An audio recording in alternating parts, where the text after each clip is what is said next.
Good afternoon, dear generals. I hope you're having a good day so far. Welcome once again to our series, Men Around the Führer. Our story begins in the heart of Bavaria, in the municipality of Marktstift, Lower Franconia. It was here, on November 30th, 1885, that Albert Conrad Kesselring was born, the sixth and youngest child of Karl Adolf Kesselring, a schoolmaster, and his wife, Rosa. The family was respectable, middle-class, Protestant, and possessed links to the local Kesselring brewery. Raised primarily in Bayreuth, Albert was shaped by an atmosphere steeped in military tradition, a passionate patriotism, and a deep-seated national spirit. He saw himself first and foremost as a German of the Reichsdeutsch, and only secondly as a Bavarian. This early context, centered around right-wing nationalism, would frame every decision he made for the rest of his life. A young man of athletic talent and keen interest in English and Italian language and literature, Kesselring was described by his teachers as good-tempered, upright and dedicated, possessing a drive to battle his way to the top. He was, as he later described himself, hell-bent on a military career. Immediately after completing his Abitur in 1904, he enlisted as a cadet in the 2nd Royal Bavarian Foot Artillery Regiment. He soon found himself commissioned as a lieutenant in 1906. His superiors quickly noted his leadership qualities, superb sense of duty, and unique technical inclination, recognizing early on that he would distinguish himself above the average. The early years of his professional life were dedicated to the technical side of the military. In 1908 and 1910, he trained at the Artillery and Engineering School in Munich, receiving instruction on new types of weaponry. In 1912, demonstrating an early interest in aviation, he trained as a balloon observer with the Bavarian Airship and Motor Transport Battalion. In 1910, Kesselring married Louise Anna Pauline Leine Keisler, converting from his father's Lutheran faith to her ardent Roman Catholicism. Although the couple had no children of their own, they adopted a son, Rainer, in 1913. His life, even then, was motivated almost solely by military considerations. The Great War broke Kesselring's peaceful routine. He served in the Foot Artillery, a technically focused branch. Initially serving as an adjutant in various Bavarian artillery headquarters in Lorraine and Flanders, he was promoted to captain in 1916. His skills as an alert, persistent observer with strong nerves shone through, particularly during the Allied drive at the Battle of Arras in the spring of 1917, where his efforts prevented a rout and stabilized the German line. For this, he was decorated with the Iron Cross First Class. Such performance earned him direct entry into the General Staff in 1917, despite never having attended the Specialized War Academy, a mark of profound recognition from his superiors. He served briefly on the Eastern Front, involving himself in local ceasefire negotiations with Russian forces. This experience helped solidify his strong, lasting, anti-communist views. He remained on the Western Front as a staff officer until the war's end. The armistice in 1918 brought Kesselring home to the chaos of the November Revolution. He was assigned the responsibility of overseeing the demobilization of the Third Army Corps in Nuremberg. This was a bitter pill. Working alongside the commissars of the Workers' and Soldiers' Councils, Kesselring later described this period in his memoirs as the most degrading time of his life, filled with disgust. A conflict with a Free Corps leader resulted in a rebuke for overbearing behavior, leading to a temporary transfer to active duty as a battery commander. This incident led him to conclude that politics and command were inseparable. Yet, Kesselring's formidable abilities as a general staff officer were undeniable.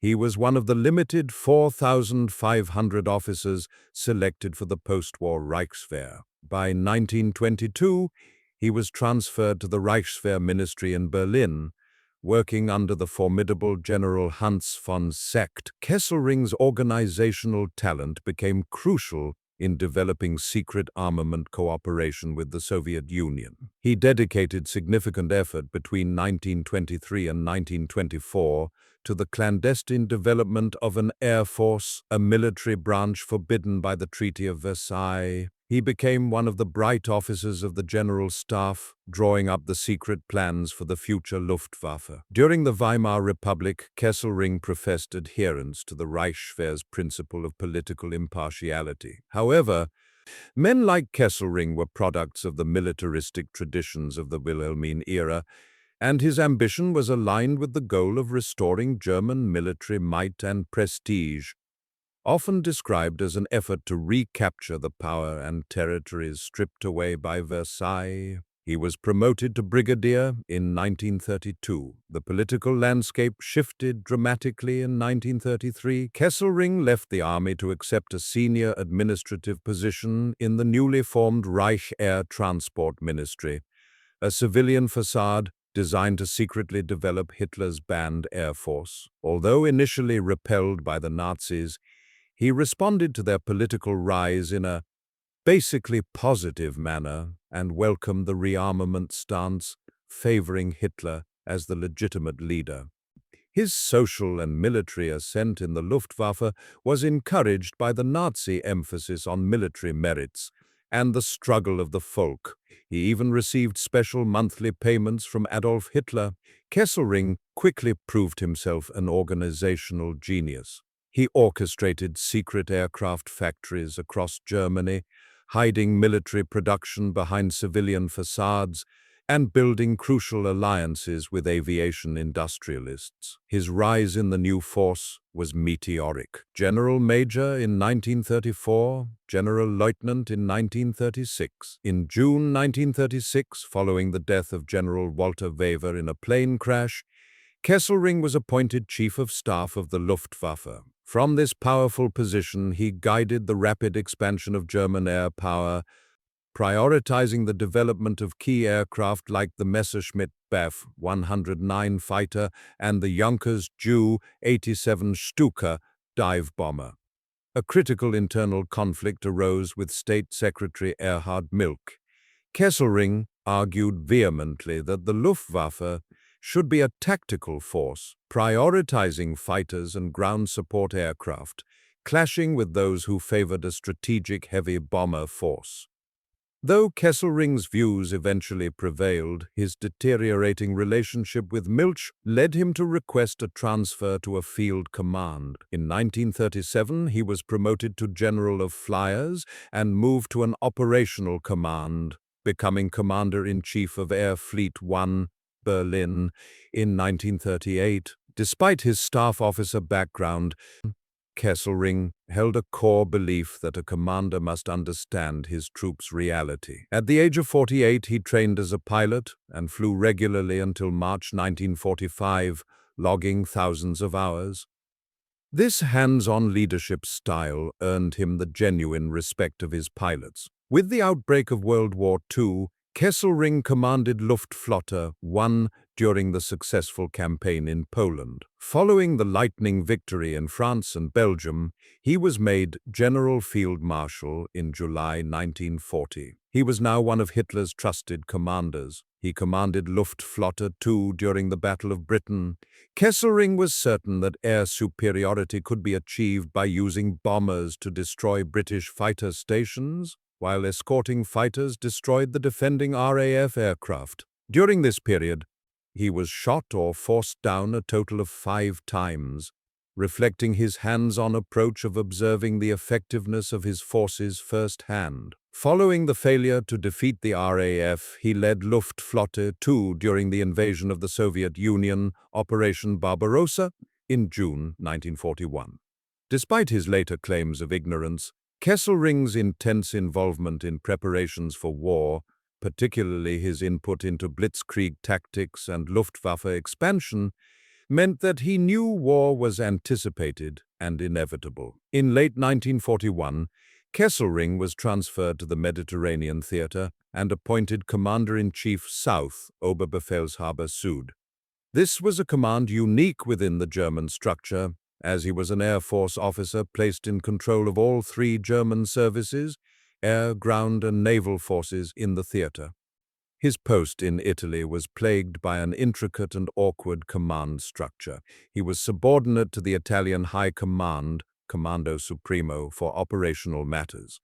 Even though Hitler had intended for Kesselring to take charge of Italian forces as well, he was given the critical mission of securing supplies for Rommel's forces in North Africa, a venture seriously hampered by British air power operating from Malta. Kesselring, a natural optimist and a self-confessed political idealist, held Italophile views that clouded his realistic assessment of the situation. He resented Rommel's views and believed all of Italy could and should be defended. This strategic vision clashed fundamentally with Rommel's later assessment, which favored withdrawing all forces to the Alps, but Hitler ultimately endorsed Kesselring's concept for defense.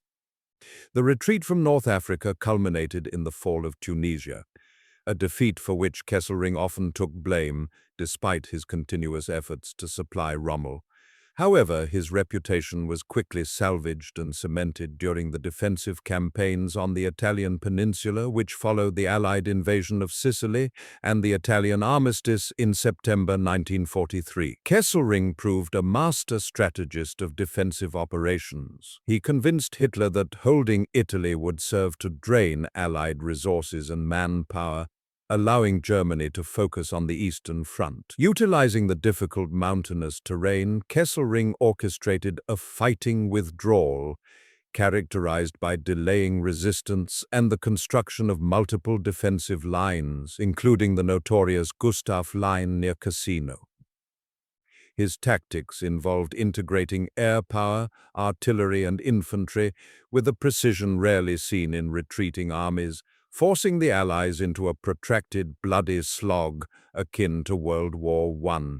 He held back the Allies for 20 bloody months. The Allies admired his tenacity and skill, nicknaming him Smiling Albert due to his convivial appearance in photographs. His own troops affectionately called him Uncle Albert. Commanders like General Mark Clark respected him as one of the ablest officers in the Hitler armies, and a worthy opponent whose defense was a study in strategic acumen. The complexity of his command style was evident at the Battle of Anzio, January-February 1944. Just prior to the landing, Kesselring committed his Army Group C reserves to the Gustav Line, an action widely criticized by both sides. However, this decision was deemed logical by some analysts based on the intelligence available, as it prevented an immediate breakthrough at the Gustav Line, proving effective. When mounting the subsequent German counterattack against the Anzio beachhead, Kesselring demonstrated his style of leadership, trusting his subordinates, like Mackensen, while stubbornly adhering to key parameters set by the High Command. He failed, however, to convince Hitler to modify restrictions that required the attack to proceed on a narrow front. This restriction proved fatal to the counterattack. Despite the failure to destroy the beachhead outright, Kesselring's successful containment of the Allies for several months realized his long-term objective of stabilizing the front south of Rome. Kesselring's command, renowned for its military brilliance, was simultaneously defined by its relentless brutality against the civilian population. As Commander-in-Chief Southwest, he bore significant responsibility for the widespread massacres of Italian civilians through his anti-partisan campaign. The escalating violence began in September 1943, targeting partisans and non-combatants alike. In mid-June 1944, Kesselring issued decisive orders concerning partisan warfare that granted German soldiers effective impunity for using extreme force. These guidelines instructed troops to act with the utmost severity. He famously reconstructed an order stating that the fight against guerrillas must therefore be conducted with the utmost rigor, promising protection to any commander who exceeded our usual restraint in the choice and severity of method. This was not merely relaying orders. it was rewording them in a more ruthless and personal style, stating that neglecting to act was worse than a wrong choice of method. He expected the Wehrmacht to participate fully in the anti-guerrilla campaign, not just the SS. The horrific nada of this policy was the Ardeatine Caves massacre in Rome in March 1944. After Italian partisans killed 33 German soldiers in the Via Rasella bombing, Hitler ordered a reprisal of 10 civilians for every German killed. Kesselring approved this execution order. Ultimately, 335 civilians and Jews were shot in the caves. Kesselring later defended this policy, arguing that retaliatory actions of 10 Italian civilians for every German soldier killed were just and lawful. Kesselring finished the war commanding on the Western Front, replacing Gerd von Rundstedt in March 1945. He could not halt the collapse, resorting to drastic measures like deploying summary courts-martial to enforce severe penalties against deserters. He remained staunchly loyal to Hitler until the very end. He surrendered on May 9, 1945, near Saalfelden, Bavaria. Following his surrender, Kesselring was taken into custody and eventually transferred to the British. His war crimes trial began before a British military court in Venice on February 10, 1947.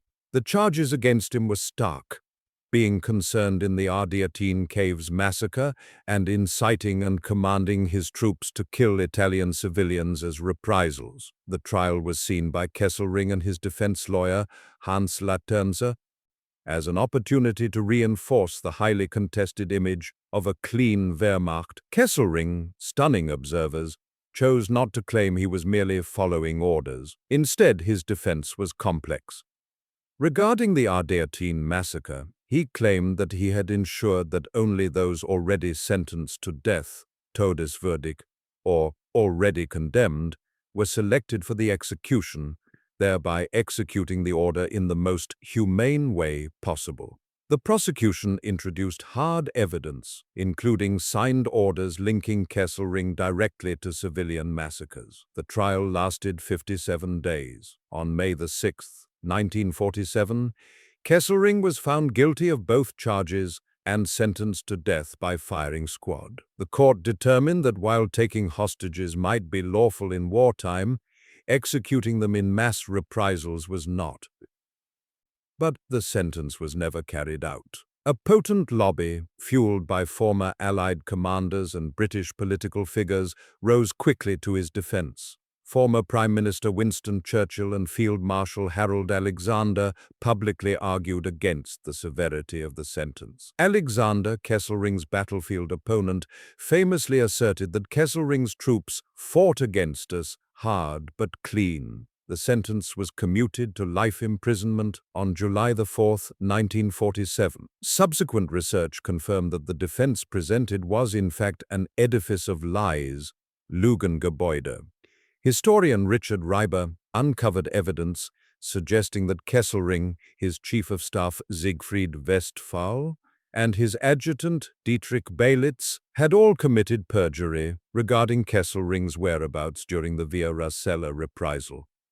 The conspiracy was intended to cover up Kesselring's proximity to the execution of 15 captured American Special Operations soldiers, the Ginny 2 mission, on the Ligurian coast, a war crime involving the murder of Pews which was deemed potentially more dangerous than the civilian massacre charge. The intense effort to free Kesselring was largely successful due to the political exigencies of the nascent Cold War. A growing war criminals lobby, composed of veterans, jurists, politicians, and journalists, worked to portray Kesselring as a victim and a patriot. The goal was to secure the allegiance of a rearmed West Germany, requiring the convenient historical narrative that the Wehrmacht had fought a clean war in Italy, thereby exonerating the German military elite. In October 1952, Kesselring was released due to ill health. In freedom, Kesselring embraced the role of spokesman for his former comrades.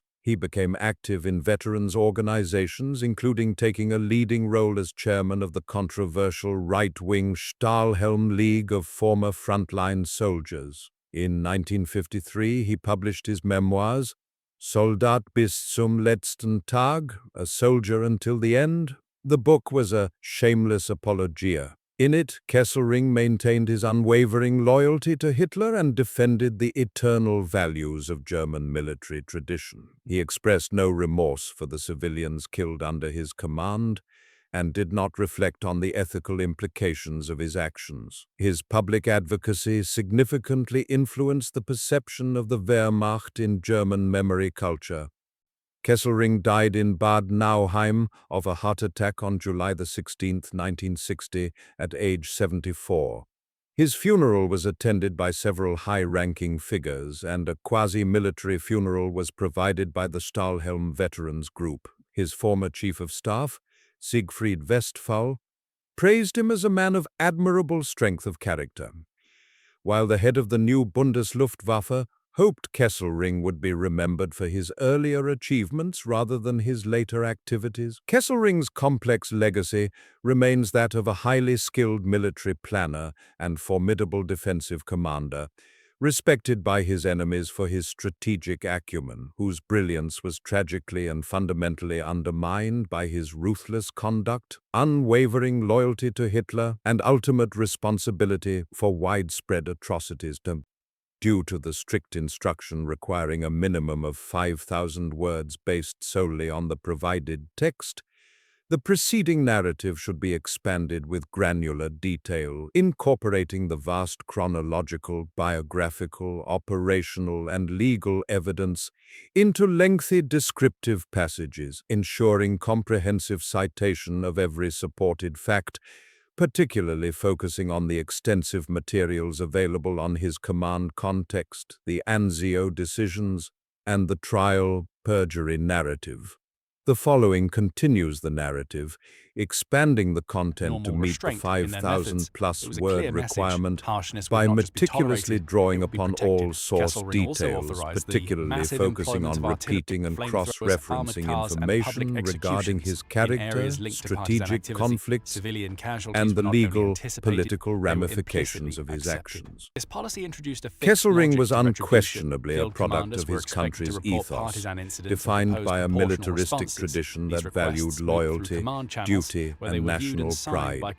By the age of 25 in 1910, he married Leni Keisler, the daughter of a pharmacist from Upper Franconia's Kulmbach district. The couple adopted Rainer, his second cousin's son, in 1913. His early training fostered a charming, tactful, and modest approach to superiors, coupled with decisive, just, and benevolent behavior toward subordinates, a personal style that would become a hallmark throughout his career, endearing him even to his later captors. The devastation of World War I, observed from his position in the foot artillery, was characterized by the infamous trench warfare. Kesselring served the bulk of his time as an adjutant, a staff role rather than a frontline position. He noted that planes and artillery played a substantial role in the war, his service on the Western Front, particularly stabilizing the situation against the British and Canadians at Arras in 1917, demonstrated his organizational skill and leadership under pressure. This performance secured him a place on the General Staff, despite the lack of formal War Academy training, marking him as one of the highly regarded young officers. The defeat of 1918 and the resulting November Revolution were deeply humiliating to Kesselring. He preferred military life to family life. The period he described as most degrading involved working alongside the Workers' and Soldiers' Councils, although he had conflicts, notably an incident with a Freikorps leader where he was reprimanded for overbearing behavior.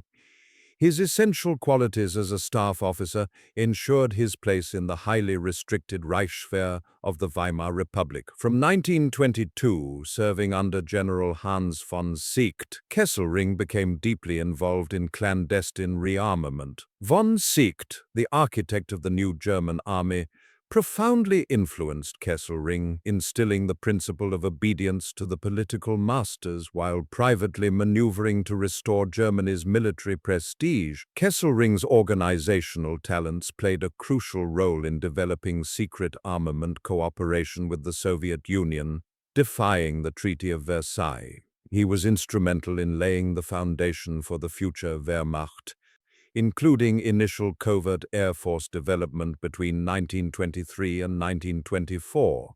During this time, Kesselring adhered to the military oath, remaining insulated from party politics, but he was inherently drawn to the rising tide of nationalism. He saw the restoration of military power and the rebuilding of a technologically advanced war machine as patriotic acts. His work helped solidify the core strategic belief of Sieg's vision, speed, surprise, and the utilization of motorized armored vehicles combined with air power, a concept that Carlo d'Este called the origin of the Blitzkrieg. By focusing on providing the means to wage war, Kesselring, along with his mentor, carried responsibility for planning an aggressive war. When the Nazi Party rose to power, Kesselring, then a colonel, left the traditional army structure for the Reich Air Transport Ministry, marking his transition to the Luftwaffe in 1933. He transitioned from being a ground-based commander into one of Nazi Germany's most innovative leaders. In the new Air Force, Kesselring's promotion was extraordinarily swift compared to the limited advancement in the 100,000-man Reichswehr. He became a general major in 1934, and a general lieutenant in 1936. He was appointed the first Chief of Staff of the Luftwaffe in August 1936, where he guided the introduction of the Messerschmitt Bf 109 and the U-87 Stuka. His philosophy held that the Luftwaffe should be a tactical force, supporting ground operations directly. This philosophy put him at odds with others in the high command who favored strategic heavy bombers.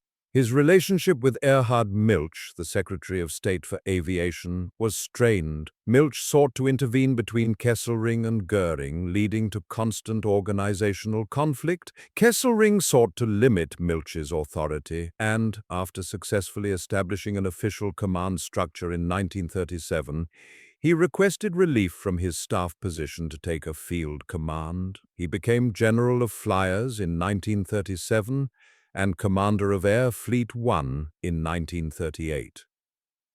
Kesselring also demonstrated personal commitment by learning to fly at age 48. Believing officers should understand the risks faced by their soldiers, he flew regularly until the final months of the war in March 1945. His operational career began with command of Luftwaffe units in the invasions of Poland and France. Following the fall of France, he was made General Field Marshal in July 1940. During the Battle of Britain, Kesselring commanded Luftflotte 2 and believed that air superiority could be achieved by focusing bombers on fighter stations while escorting fighters destroyed the remaining RAF opposition. Though he displayed meticulous planning in operations like the airborne assault in the Netherlands and France, the Battle of Britain was ultimately not successful under his watch.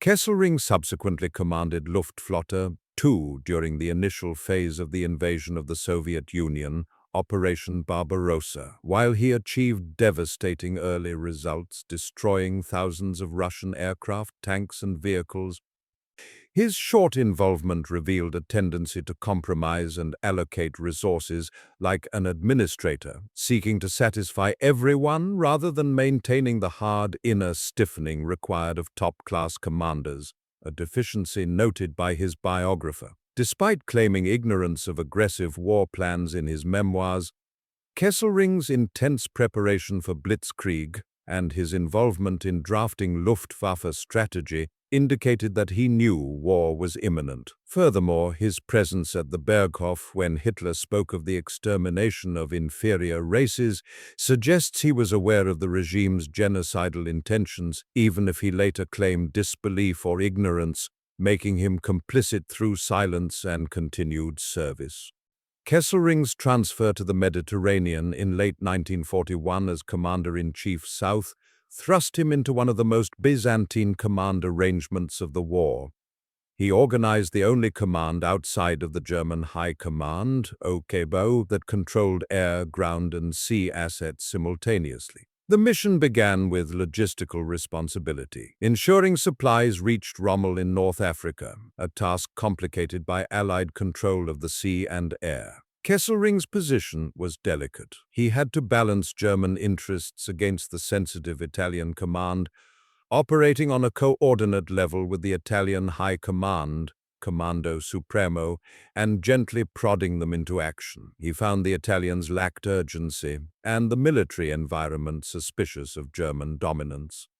He used his famed charm and diplomatic tact extensively in these coalition warfare arrangements. The conflict with Rommel was central to his Mediterranean command. Rommel, who was technically subordinate to the Comando Supremo and thus somewhat independent of Kesselring, often disagreed with Kesselring's focus on logistics, preferring aggressive pushes.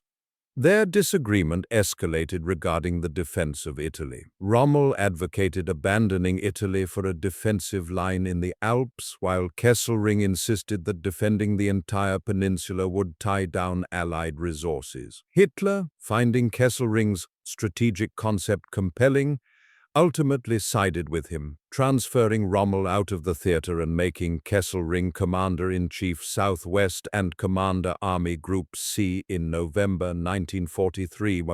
Kesselring was given the responsibility to put his ideas into reality. Following the loss of North Africa and the Italian armistice, Kesselring demonstrated his exceptional talent for defense.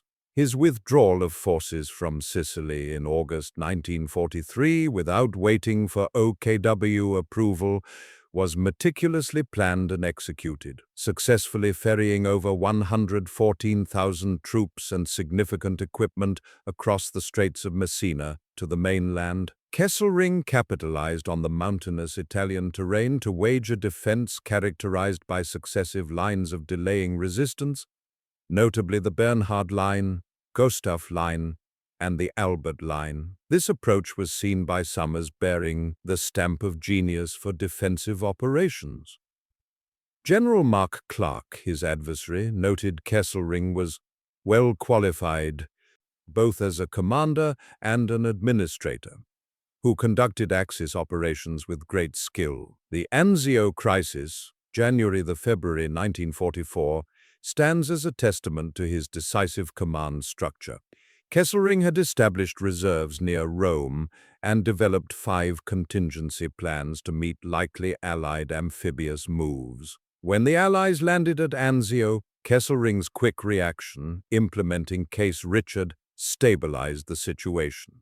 His decision to commit reserves to the Gustav Line immediately prior to Anzio, criticized by many contemporaries, including Mackensen and Westphal, was later found by analysts to be doctrinally sound and the most viable option to prevent an Allied breakthrough. Kesselring's command style allowed his subordinate Mackensen the latitude to develop and execute the counterattack plan against the Anzio beachhead. Kesselring trusted his subordinates and generally avoided interfering in tactical operations. However, he failed to persuade Hitler to modify the critical restriction mandating a narrow attack front, a flaw which contributed to the counterattack's ultimate failure. Nevertheless, Kesselring successfully contained the beachhead and stabilized the Gustav Line, achieving his strategic objective of holding the Allies south of Rome through the early months of 1944.